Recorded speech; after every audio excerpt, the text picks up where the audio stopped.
see, it gives you choices, and these bars that stretch across, the more they stretch across in the green, the more that is the selection you'd want to choose. I just brought this up, and it's going to be in your drive, and so you have that available. So what would you do with her blood pressure? 150 over 90. You want to increase the thiazide dose, add an ACE inhibitor or an angiotensin agonist. Recommend dietary changes consistent with the DASH diet, or do not treat at this time. Her blood pressure is managed well enough, or go with B and C.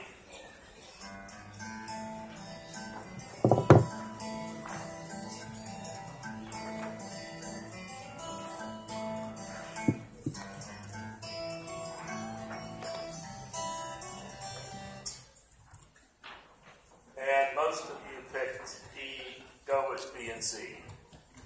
Some of you picked add an ACE inhibitor. Others recommended the DASH diet, one by itself. Okay. So, how would you address the lipid levels? You want to increase our lovastatin, add a PCSK9 inhibitor, add ezetimibe, or switch to rosuvastatin or atorvastatin.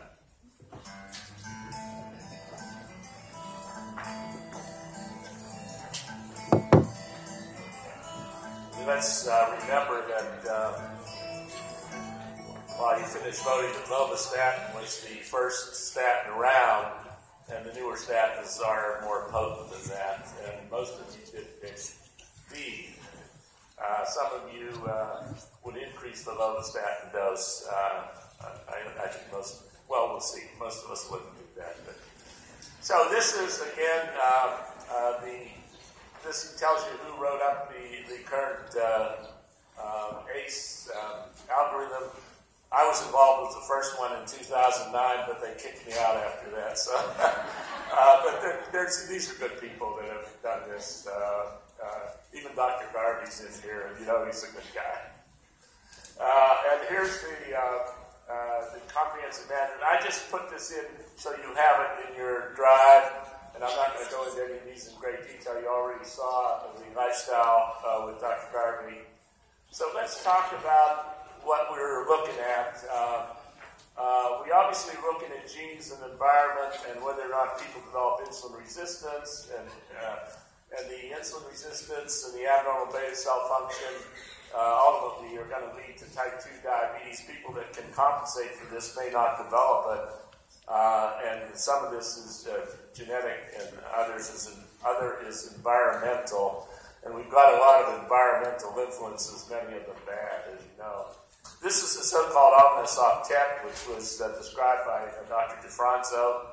And we look at the organs starting at the upper left. We have the beta cells that have impaired insulin function. We have the gut where we have decreased insulin effect. We have fatty tissue, which is breaking down into free fatty acids. We have the kidneys with increased glucose reabsorption, when in reality we hope they'd be passing out some glucose. We have too much glucose.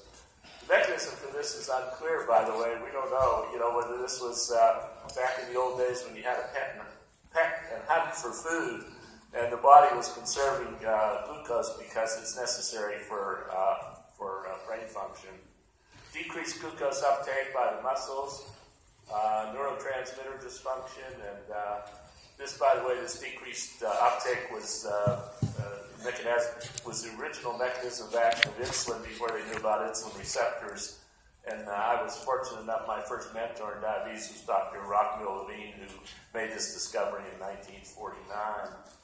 Neurotransmitter dysfunction, which occurs, and then increased hepatic glucose production. And finally, the alpha cells of the pancreas, which make glucagon, which is a counter-regulatory hormone, and too much glucagon is coming out. So these are the defects. This is the number one complication of well-controlled diabetes is nothing. And this was a slide that Bill Polonsky put out. He's a PhD who deals with treatment of diabetes. So let's run through the classes of drugs we have. Are you ready? Okay.